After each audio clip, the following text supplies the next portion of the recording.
At this time of year, as many of us sit down to enjoy a turkey roast, spare a thought for those men and women of the armed forces who may be spending Christmas stationed overseas. And at a recent coffee morning, we learnt about how the Royal Navy has celebrated the festive season across the years. Christmas is a time to be spent with family and friends, but what happens if you're in the forces and stationed overseas?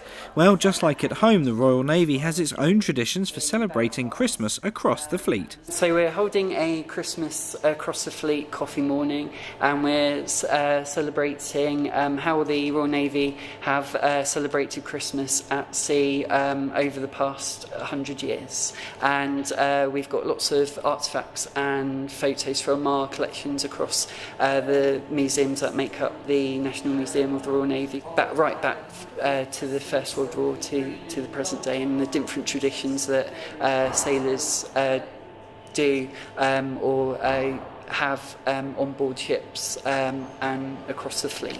One treat that many sailors will be looking forward to is the Christmas tin, a tradition started by Princess Mary in 1914.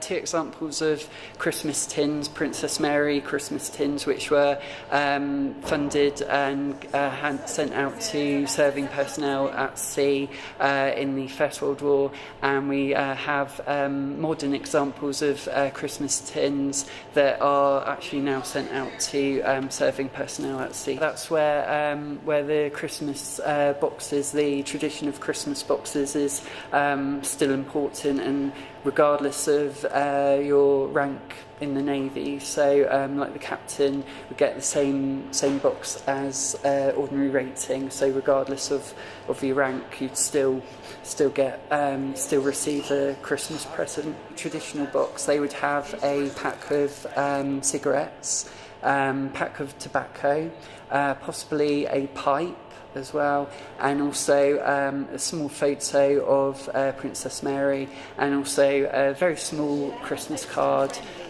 sending best wishes from the nation, so thanking them for serving their country as well. Whilst out at sea, the sailors will have to keep themselves entertained, and the Sods opera is a firm favourite. My research shows that actually there isn't a really hard and fast rule, but Sods Opera, Sods potentially might be an acronym for Ships Operatic and Drama Society.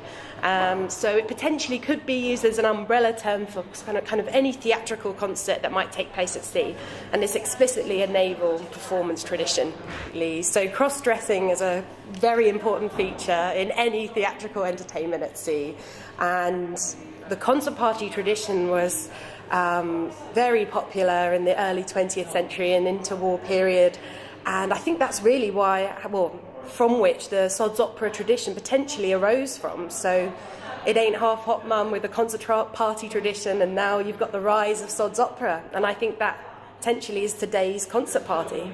I think potentially one of the most surprising finds was learning that Captain Scott, on his first trip to the Antarctic, actually the company of Discovery performed a minstrel show and a performance of Ticket of Leave in the hut, and they converted the hut into the theatre, and it was called the Royal Terror Theatre, and it was the first performances in the Antarctic, and I found images from those productions. So that was a wonderful find, and I'm really excited to tell more people about the research. So. Richard Stringer, That's TV.